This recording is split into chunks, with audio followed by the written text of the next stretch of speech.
Hello, everyone, and welcome to episode 18 of Nelson's Corner. In this episode, we will be continuing with the card game engine. This is going to be part 9. Joining us tonight, of course, is our host, Mr. Nelson Lackey. Nelson. Hey. Mr. Smooth Butter himself. You can just hear how smooth he is. Also, we've got Mr. Zach Parrish. Hello. Myself, Jason Busby. And let's not forget the student of the hour, Gavin. Hey. Hey. And in the far background, muted, Secfault is joining us once again. So let me go ahead and hand this over to you, Nelson. So where are we going to go now that we've got all this refactoring done? Okay, we're actually going to go take a step back and talk about the major kind of components of what is going to put this game together. And I'm going to put these components in the cardgame.base project, and they're going to be the components that sort of drive the entire experience, the entire game runtime. They're gonna be what brings everything together. We're gonna be identifying the main concepts of how we're going to represent such a complex system. And what I did was I've drafted a bunch of different concepts, and I put together things I liked, and then I broke those things into just individual components that can easily be placed in and reused and used in our game engine. And that's what it's going to be. We're essentially going to be creating the components, and then we're going to be creating the game engine. The game engine is going to be a combination of these components that really will allow us to express the things we need to. Okay, sounds good. So I'm going to start out with the, what I'm going to do is I'm going to create a bunch of interfaces. I'm going to create a bunch of interfaces and a few value objects, and then I'm going to fire up a class diagram and kind of explain how these interfaces kind of fit together in a sort of, high-level way. Mm-hmm. The problem is right now there's 3 distinct systems that we're going to be putting together. We're going to be putting together the command infrastructure, the event infrastructure, and the attached properties. Okay. And so once the interfaces I'm about to create all relate to those 3 systems, and then I'll explain those systems in depth once we have the class diagram up. Okay. So the first thing I'm going to start off with is the iGame object. And the iGame object is going to be an interface, and he is going to be essentially what every single game object implements. And right now, really, the system is going to be very loosely coupled. It's going to be these game objects are going to be kind of their own sort of little entities that do their own sort of things, and they're going to be like things like the players, but they're even going to go as far as like the players' hands, the players' libraries, individual cards. Those are all going to be game objects, and the important thing about a game object really is the ID of that game object, because we're very, very rarely, and we'll get into these exceptions soon, but very, very rarely will we ever be actually interfacing with this interface directly. Instead, we'll just be passing IDs around, and then the game engine will kind of reconcile those IDs with the actual objects, do all its reflection magic, and get stuff going for us. So we're going to create a value objects namespace, a value objects namespace. Huh? A value objects namespace. Yeah, we heard you. We heard you. It just... Well, I misspelled it the first time, and then I was...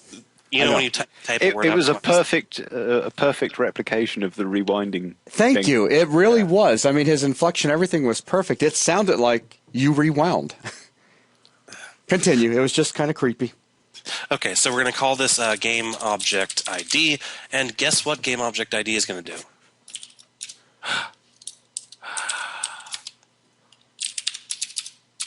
So pretty much exactly what we've been doing before. And so we're going to go ahead and implement his equality members as well. And we're not going to do that. We're instead going to do it right by actually selecting ID. And we're going to bring in all that stuff. And then we're also going to bring in the toString method. No. There we go. And then we're going to return out a... Actually, we're just going to return the ID.toString. Sweet. So that's our game object ID, and actually this constructor is going to instantiate a new GUID, or do a GUID.new GUID. So whenever we create an empty game object ID, it just gets an arbitrary GUID associated with it. So the iGame object is going to have this game object ID. It's going to be called ID. There's one other thing that a game object is going to have, and I'm just going to type it out. I did not mean to add that parenthesis, but I'm creating another interface called iGameObjectFacet, and I still haven't exactly decided how I'm going to work with this. Basically, I'll get into this later. Such a Nice tease, dodge. Nelson. I know, but this is the edge case I was referring to. When I know. in some cases you do need direct access to a game object, but that can only happen in certain contexts. So I kind of abstracted out to this idea called a game object facet, and I'll talk about that later once I talked about attached properties. Okay. And then I'm going to make a method called as. That's just going to have a generic type constraint requiring that whatever class you pass in is both a class and iGameObjectFacet. So we'll talk about that later. Okay, so the next thing is we need to talk about iEvents and iCommands. So we have iEvent, which is going to be empty, actually. And then we have iCommand. And the iCommand is going to have one property called GameObjectID, and it's going to be subject, or subject ID. This is going to be whatever game object is actually going to be subject to this command, and we'll talk about commands soon. I'm also going to go ahead and create an iAttached property interface, and he is going to actually inherit the iEquitable names, or that of iAttached property. So we're going to force that whoever builds an iAttached property has to implement an equals method that accepts an iAttached property. Mm-hmm. And then you see that there's that right there. That's Exactly. the method that's implying. So now we have that. What else do we need? We have our iCommand, iEvent, iAttached property. We need a iCommand handler. The iCommand handler is interesting. We're going to talk about this pattern. This pattern might not make sense to people who are just looking at it. What I'm actually doing is it's a very, very, very, very beautiful syntax that was kind of spearheaded by the CQRS community that just allows us to do stuff really awesomely. It's basically just whoever implements this interface can handle the commands that he implemented this iCommand handler of. But we'll get into that once we talk about what commands actually are, because at this point we don't know. But it's a catch-22. We need the interfaces to see the class diagram. To understand the interfaces, you need the class diagram. So, yeah, just type all this stuff out. Even if you don't get it, we'll get to it. We're also going to have an iEvent handler. And if you couldn't guess this, then this is actually going to be, what can I type? Virtually identical. That syntax, if you're not familiar with it, event happens to be a C# keyword that will fail. Putting the @ symbol in front of it makes it go away. Mm-hmm. Okay. What else do we need? We need a I can handle events, and we'll talk about this one. This is going to be empty at this point. Then we need an iEvent chain.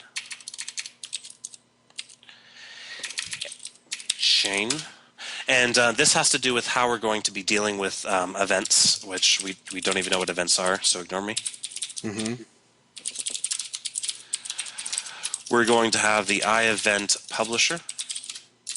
The iEvent publisher is just going to be a collection of chains, essentially. So iEvent chain, and then add chain and remove chain. Then we'll have the iCommand dispatcher. And guess what he does? Dispatch commands. Orders pizza. Yes. I mean, if you made a command called order. Pizza. I know. Finally, we have, well, not finally, but we have a lot of other stuff. We have the iAttached properties. iAttached properties.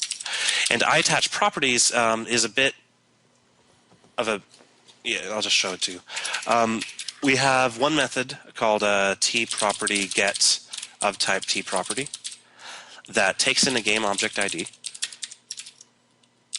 Game object ID. And we constrain T property to be both a class and an IAttach property. Then we're going to have attach interceptor, which actually we can't do just yet. We can't finish just yet. And then a remove interceptor. We'll talk about this in a second. And then we'll have an invalidate T property of game object ID, where T property is a class and an IAttach property. And then we're going to have non-generic versions of both the get and the invalidate. So we'll have another get that's just going to return an IAttach property, but instead of taking a generic type argument, he's going to take it as a just a normal parameter. So that's going to be property type. And then we no longer need this constraint. In addition, invalidate is going to get the same treatment. He's going to take a type, property type, and a game object ID. Okay, so in interceptors, we need two more interfaces, I think, at this point. We need iProperty providers and iProperty interceptors. So let's go ahead and add an iProperty provider, which is going to follow a very similar pattern to what we've seen before. You see, I love this pattern so much. But have you spoken on video about what purpose the attached properties provide? No, we're going to be talking that in a second. Is that okay? And then we'll have the iProperty interceptors, which is going to be very similar.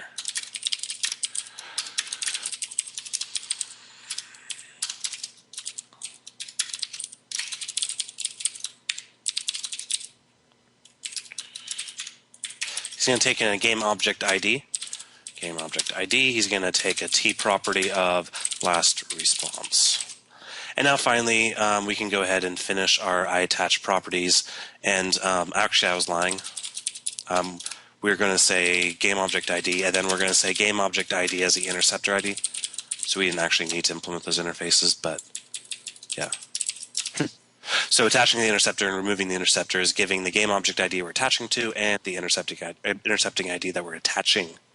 That's about it. I do want to throw in two more classes. These are going to be abstract classes. One's going to be a event, which is just going to implement iEvent, and he's going to be public abstract. And then another one's going to be a command, which implements iCommand. Subject ID is going to be get private set, and then we're going to have a protected constructor that takes that in as an argument. So that's just a little helper to make writing commands a little bit easier. Okay, so these are all our interfaces. So I'm going to go ahead and close all these guys and create a class diagram and actually talk about what the systems are that we're actually building. If I can find you. Up, you were right there at it. Up one. Up one. Yay. Okay. So, just drop in all these classes. And yeah. Let's just start Game Engine. Oh, speaking of Game Engine, I don't have Game Engine yet. Awesome. So here's not our game engine. This is See, this is what we have right now. I forgot we need an iGame engine. The iGame engine is basically going to be a combination. It's going to be the owner of all these three different systems. We'll have an iAttach properties,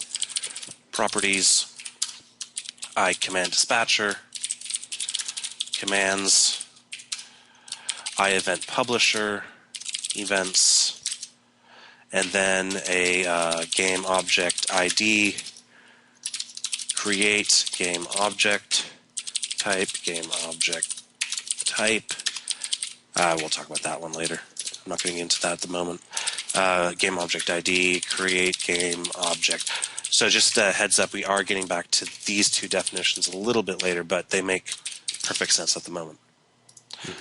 Finally, one more thing. I'm bad at this game. iGame object repository.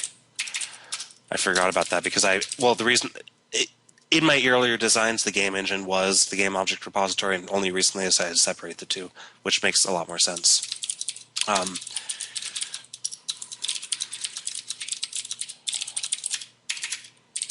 And this just follows the standard repository pattern. So, yeah.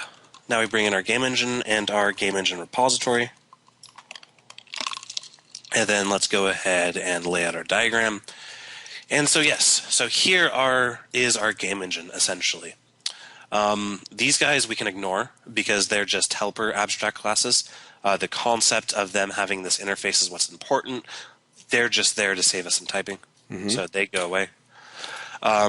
First, our iGame object is the most important one. And then we have our commands and our events and our attached properties. Is this the attached? Yeah, that's the attached properties. I want an attached property. Where are you? Hi, attached property. There we go. Okay, so then we have these guys, and then under commands we have command handlers, and we have command dispatcher. So this is our command infrastructure. Under our attached properties, we have our attached properties and our property. Is this the property interceptor? No, yes, that goes down there. And then our property provider goes there. Property interceptor goes there. Our event publisher goes there. Our event handler goes there. Event chain. I do have an order to this, by the way. So I'm not just arbitrarily. You're not just making this up as you go. No.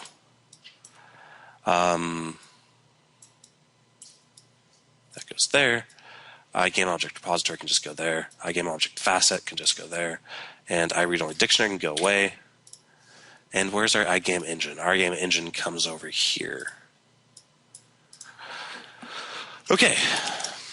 So you can think of each one of these stacks as an individual subsystem of our game, except for the game engine, because he's the aggregate of all these three systems, or all these four systems if you want to include game objects.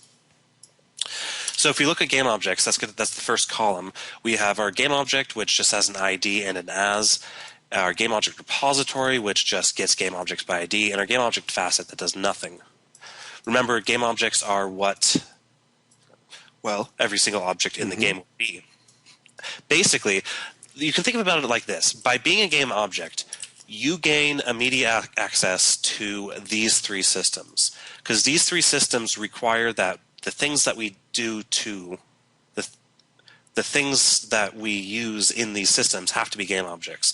So basically, to qualify to be in these three systems, you have to be a game object.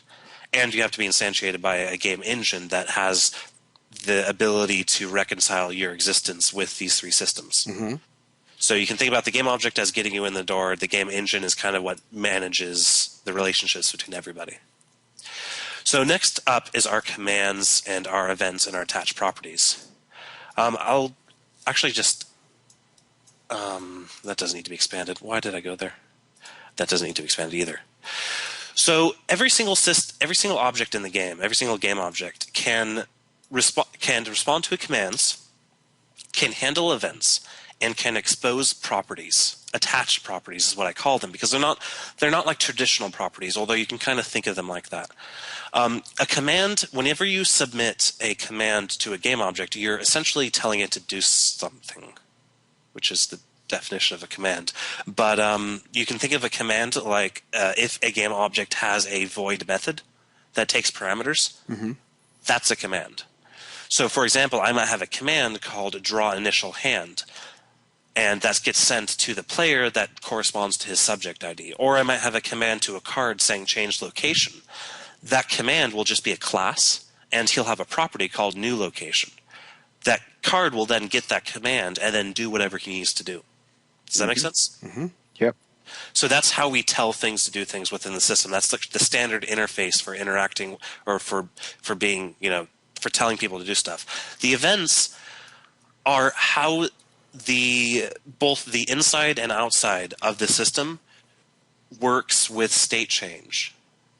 and I know that might be a very vague description, but an event is when something changes within a game object. When the game object has a process that happened that resulted in its state being mutated, it shoots off an event. So, in addition, the game engine itself might shoot off events such as a turn has happened, this turn has happened, or that turn has happened.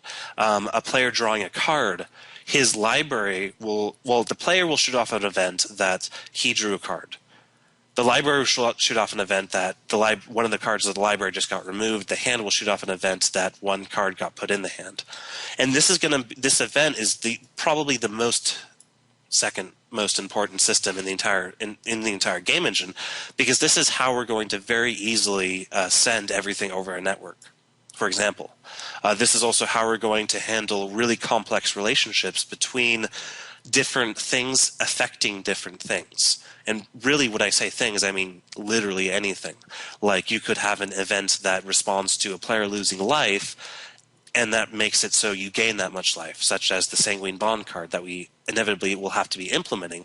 And the event will allow us to create really complex relationships between cause and effect. Mm-hmm. So within an event handler of a game object, that game object can shoot off more commands. He can start firing off commands immediately as he's handling this event. So it creates this really kind of complicated system that allows us to pretty straightforward and easy to understand manner, we can represent these really complex systems. Mm-hmm.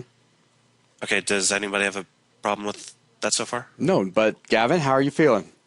No, that makes perfect sense. It really does help having this the diagram up and just seeing it, because obviously trying to visualize it with just the not the properties. What's it called? Solution Explorer.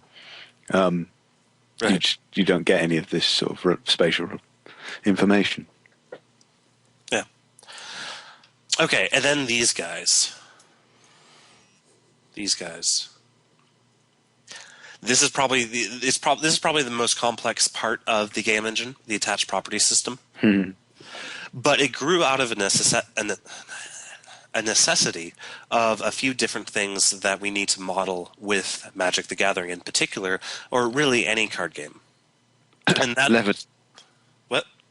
Levitate. Yes, levitate, for example. Basically, an attached property, you can think of an attached property as I'm going to sound stupid. It's a property that's attached to an object at runtime. Well, that's why I called it attached property, because it represents what it really is. It's a property that's attached, and a property, I mean in the sense of an actual C# property. It's something that returns data that doesn't take any arguments, right? Yep. Like, for example, how many cards do you have in your hand? That's a property. Or what is your current casting cost? That's a property. Now, the problem with Magic is there's so many different ways that these properties, these attached properties, such as, is a card flying? Does it have first strike? What's its casting cost? What type of card is it? Where is it? I mean, not where is it in the battlefield, but is it exiled, whatever? Or what color is it? What are the subtypes of it? All of that stuff in Magic can be changed whenever, literally whenever. So I had to create the system where the user interface needs to be able to know when things are changing on the individual entities, on the individual game objects. Not only that, card A must be able to modify whatever it wants of card B. Levitation, for example, is an enchantment as levitation is on the battlefield, all creatures you control gain flying. Now, levitation, what that card's going to do when it enters the battlefield is it's going to actually mutate that property, that is flying property. It's going to actually change the way that those cards or those game objects respond to this question, are you flying? And it does so through property interceptors. So I'm going to actually move that up there and that down there. Property interceptors are going to be attached to game objects, and they're going to be allowed, it's going to be a stack of property interceptors. They're going to be allowed to have a chance to change the answer to a question before it reaches wherever it's going. Does that make sense? Yeah. They're like diversion signs around a closed road. Really, Right. they say no. This is the answer you're getting, not whatever you would have got if it had been just the default. Right. And that's why also intercept takes in, if you look at the signature, it takes in the last response. That's what the last response means. Like, for example, let's say we had a property interceptor for giving a creature +2/+2. It would return a new creature strength and then just add 2 to the last response on both power and toughness. And then so the property interceptors are game objects themselves. That's actually a beautiful thing, because that allows these property interceptors to actually respond to events, which is very important. For example, there is a card that says this creature's power and toughness is equal to the amount of cards you have in your hand. That property interceptor that resets that creature's power and toughness to that number is going to have to listen to the event of player hand card added and player hand card removed. Because every single time that happens, the answer changes. Then it's going to have to notify the system that, okay, the conditions of which I base my answer on have changed, ask me again, and then we can take that answer, shoot it off to the user interface. Does that make sense? Yeah. Jason? Yeah, well, you and I have already discussed this, Nelson, so that's kind of not fair to say that. But Gavin, are you sure? Well, Nelson and I have already discussed this, but Zach, Oh, are you okay. sure? Yes. Zach? Yes. I did not realize that you had gone over this with... No, it was the night that Nelson was basically trying to decide or trying to come up with this approach for this particular problem, which is why I mentioned levitation. It was the card that triggered his Gotcha. thought processes on this. I was there and witness to the frustration. Mm-hmm. No, the concept makes perfect sense. Okay. And as far as what a property provider is, a property provider simply says if a game object implements a property provider of, let's say, is flying, that means that that game object has a default answer. But it's important to know that there are situations in which a card is not going to have a default answer, such as a card that doesn't fly. You don't have to implement the property provider of type is flying, because the default answer is going to be no. So in that case, you attach property interceptors when you want. But if that creature card is flying, then his default answer will be yes. That's what the property provider is for. And so now hopefully the iAttach properties interface makes more sense, because now we can see this get is used for getting a property from a current game object. Attach and remove interceptors are for attaching and removing interceptors, and invalidates. What is that? Invalidate. You obviously dragged instead of double clicking at some point. Yeah, okay, let's ignore that happened. So now we have invalidate, which tells the system, like I said before, it tells the system, look at my value again because it's changed, and if it has changed, then tell the UI about it through an event. Mm-hmm. So yeah, so that's that, hopefully completely explained. I guess I can come now over to these guys, the command handler and the command dispatcher. Well, that's pretty straightforward. A game object will implement iCommand handler for every command that he handles. A command dispatcher will dispatch arbitrary commands to arbitrary game objects and throw an exception if it can't. Mm-hmm. iEvent handler, same thing. The game object will implement iEvent handler for every event that it handles. I can handle events is an interesting one. It does nothing. It's really just a kind of marker that I use, because here's the problem with the event, with this system, this subsystem. Mm-hmm. Remember when I said that in order to be a part of any of these subsystems, you have to be a game object? Mm-hmm. I lied. Uh-oh. Yeah, I'm sorry. I just realized that. Well, no, I didn't just realize that. I built it specifically into the system, but... Then wiped it from your memory. Yeah, apparently. Basically, what I was trying to do, though, this was really difficult for me, because this was a difficult problem to solve, and this is why instead of just having an iCommand publisher, I have this concept of event chains. Because initially what I had was, you on the game engine, you subscribed to an event on it, and that event, because the user interface isn't part of the game at all. Mm-hmm. It doesn't live inside of this assembly, and especially once things get networked, none of those classes are going to be anywhere near this app domain. They're not going to have access to any of this stuff. So I want to make a very, very clear just disconnect between this and everything else being the user interface on either your current computer or a remote computer. The problem with that, though, is when you come into event handlers. And I like this pattern of event handlers. I think it's really straightforward, where you implement an interface for every event that you handle, and some magical piece of code wires that up so your stuff gets called appropriately. I didn't want to recreate that every single time I wanted to handle events. Mm-hmm. So instead what I did was I introduced the idea of an event chain. And an event chain is like it's like a piece of an event publisher. Actually, I'm missing a method on that. We'll get back to that. The basically what happens is when you want to publish an event, you say event publisher dot. No, I'm bad.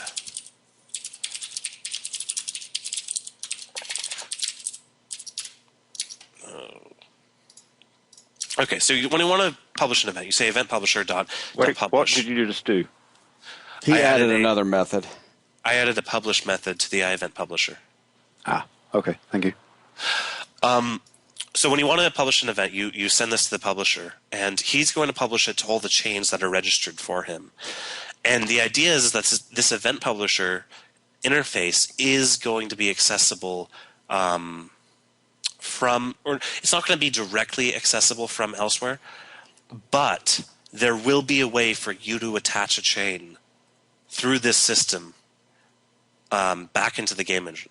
So you'll be able to implement your own iEvent chain in your user interface and have all your own game object query model subscribe to your own private event chain. And then you just wire that event chain up with the event publisher through another interface that we're not going over yet. The idea is that we can go ahead and reuse the code for the inter-process event chain, which we'll get to, that deals with all the reflection and all that stuff to get things to work. But on top of that, we can also create another event chain called network event chain.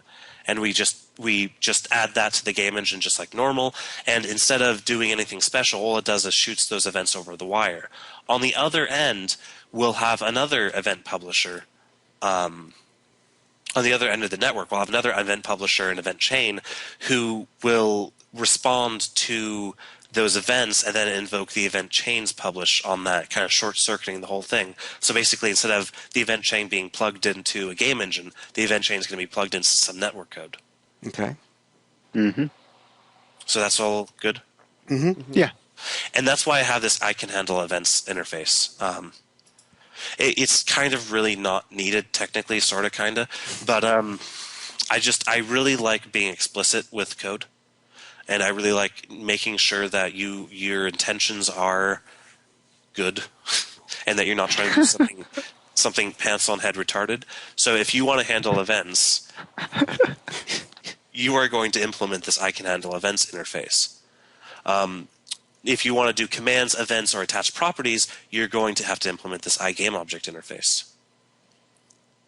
So is that all good? Yep. So so is there anything that you think I could clear up besides the fact I might have lied again? Were you going to mention something about iGameObject facet? Oh, yes. I'll do that after I quickly correct a mistake that I made. iGameObject actually implements I can handle events. Does that make sense? Is that good with everyone? Mm-hmm. Mm-hmm. So that all game objects can handle events. Yeah. I can handle events. Yes. I try not to do that. I try so hard not to do that because you could do some It's difficult with I. Yeah, it is, because I was like, okay, so this interface can handle events, and then I put the I in front of it. I was like, I just facepalmed right there. Because I know some people do it. They try to be cute, like I am the most awesome class ever, and they call that their interface name and stuff. It's just bizarre. I'm going to fix that so it's straighter. Mm-hmm. So we have our iGameObject repository. Hopefully nobody's confused at all with this class or interface. Not much not. to I get mean, confused with. Okay. So now we have our iGame object facets. And here's the problem. In my earlier drafts, I had the concept of questions and answers. Mhm. And the idea was that you shoot a question off to a game object and it returns with an answer. And your question can have additional fields in it, like to qualify exactly what you want. So you could shoot off a show me the top X cards in the library question, and you would pass in like 5, right? And then it would return a response. The problem with that, the reason I then decided to go with the iAttach properties, because in order for the user interface to be updated, we need to know when these questions change. And there's no conceivable, logical, possible, sane way to do that with questions that can be parameterized.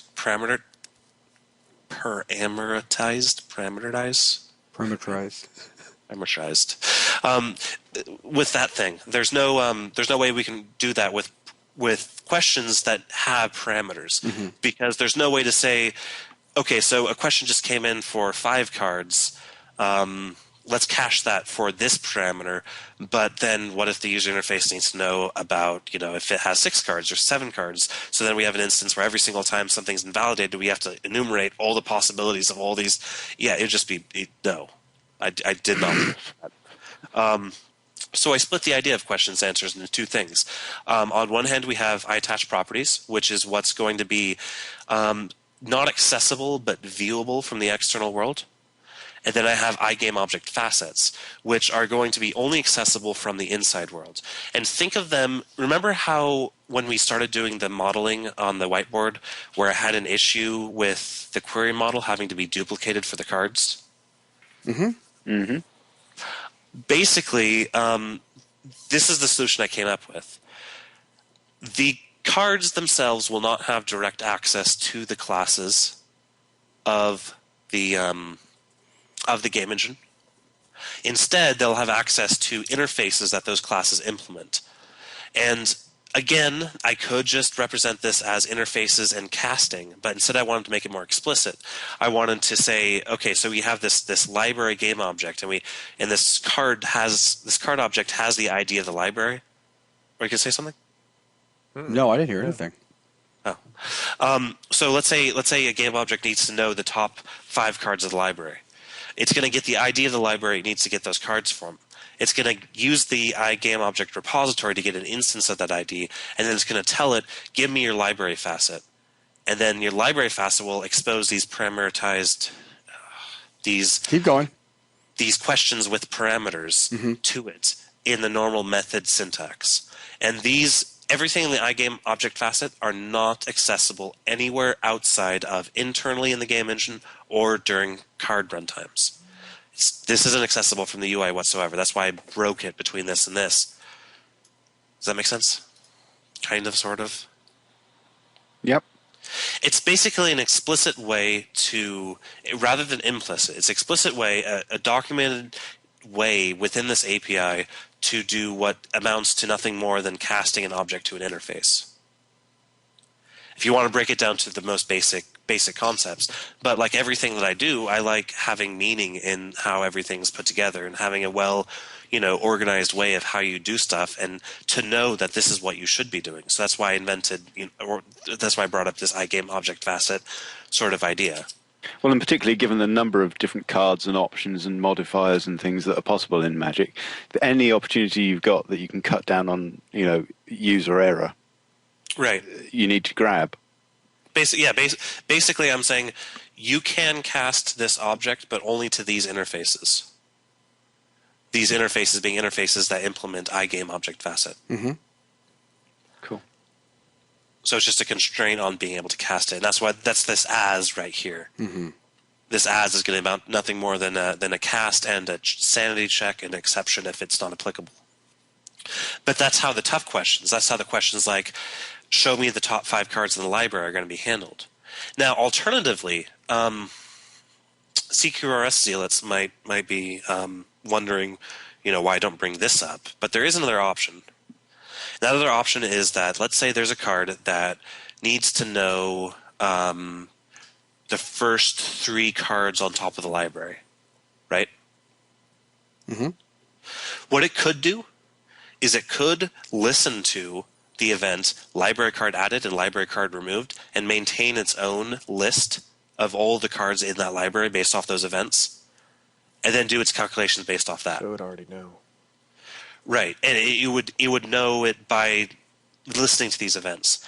That is a possibility. That is sometimes appropriate in these kind of architectures. That is not something I want to deal with whatsoever here. Would that pose a problem in the event of a card that caused you to reshuffle your library? Well, you would also see. There's actually a good point, because you would have to then implement the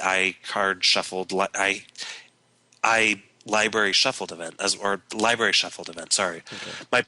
Because then let's say there's another card that needs to know these things.